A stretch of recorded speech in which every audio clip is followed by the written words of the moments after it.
नमस्कार, मैं हूं विजय और आप देख रहे हैं टीवी 24 एक्सप्रेस। इस वक्त मौजूद है उत्तर प्रदेश के आजमगढ़ जनपद में और आजमगढ़ जिले का एक क्षेत्र पड़ता है देवरांचल क्षेत्र, जहां की स्थित आपने देखा होगा। बीते वर्ष भी हमने खबर इसकी चलाई थी। आप देखेंगे यहाँ की जो तस्वीरें आप देखिए, यहाँ पे घाघरा नदी है जो कि हमेशा जो कटान यहाँ पे बराबर होती रहती है और कटान के कारण जो लोगों की जो ज़मीनें हैं, लोगों के जो घर हैं, जो खेत हैं, वो सब बह जाते हैं। और अभी यहाँ पे कुछ काम चल रहा है और इसी काम को लेकर के यहाँ के जो स्थानीय विधायक हैं नफीस अहमद, जो कि यहाँ पे आए हुए हैं और उसका निरीक्षण कर रहे हैं और इनसे जानकारी लेने का काम करेंगे, जानने का प्रयास करेंगे कि यहाँ का जो कार्य हो रहा है किस तरीके कार्य हो रहा है और यहाँ के लोगों से जो वार्ता उन्होंने की है, लोगों की क्या मांगे हैं, क्या मांगों के अनुसार कार्य हो रहा है। हालांकि हर वर्ष तो काम होता है और हर वर्ष लोगों की जो ज़मीनें हैं, जो कटान है, वो तेजी से होती है और ज़मीनें चल जाती है, लोगों के घर चले जाते हैं। इनसे बातचीत करते हैं। सर, आज आप यहाँ पे गोपालपुर विधानसभा के क्षेत्र में जो दीवारा पड़ता है, जहाँ ये कटान तेजी से हो जाती है, आप आए हैं, दौरा किए हैं, क्या है स्थिति यहाँ की?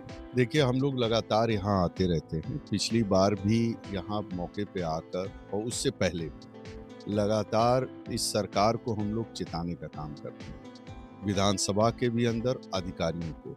लेकिन जिस तरीके से इस कटान को रोकने के लिए काम होना चाहिए, वो इस सरकार, क्योंकि इनके मैनिफेस्टो में ये नहीं है कि जनता हितों के लिए वो कोई कार्य कर सके।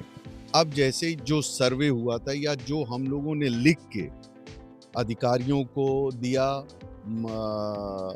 जो है प्रमुख सचिव के यहाँ दिया, विधानसभा में क्वेश्चन लगाया, उस हिसाब से अगर काम होता तो आप ये देख सकते हैं कि ये कटान की स्थिति ना आती। आज ये काम कम से कम यहाँ 500 मीटर इधर और होना चाहिए। लेकिन अब कहने को तो ये डबल इंजन की सरकार, लेकिन भारतीय जनता पार्टी का डबल इंजन दोनों फेल हो चुका है। ये इनको सुध नहीं है कि इतनी बड़ी तादाद में जो हमारी माताएं बहनें, आप देख रहे होंगे, आज इस गर्मी में यहाँ खड़ी हैं। इनकी चिंता ये है कि जमीन तो जा ही रही है, इनके बाप दादाओं का जो पुराना मकान है वो भी आज जद में आ चुका है।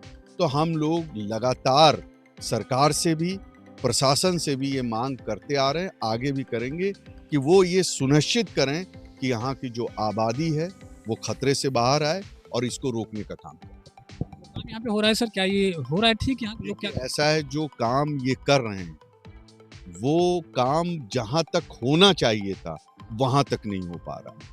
जिस तरीके से पीछे बना है उसी तरीके से यहाँ पे कम से कम 300 मीटर और आगे जाना चाहिए। क्यों 300 मीटर आगे?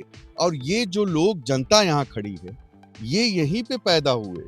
इन्होंने इस दरिया को अपने सामने देखा कि किस तरीके से ये कटान करती है और इनकी लगातार हम लोग इनसे बातचीत करके संज्ञान में दे रहे हैं अधिकारियों को। लेकिन हमें अफसोस इस बात का है कि अधिकारी क्यों ऐसा कर रहे हैं। हम सदन में जब बोलते हैं तो माननीय मंत्री जी कहते हैं कि हमारे पास पैसे की कमी नहीं, लेकिन जब जमीन पे काम की स्थिति आती है तो वो पैसा दिखता नहीं।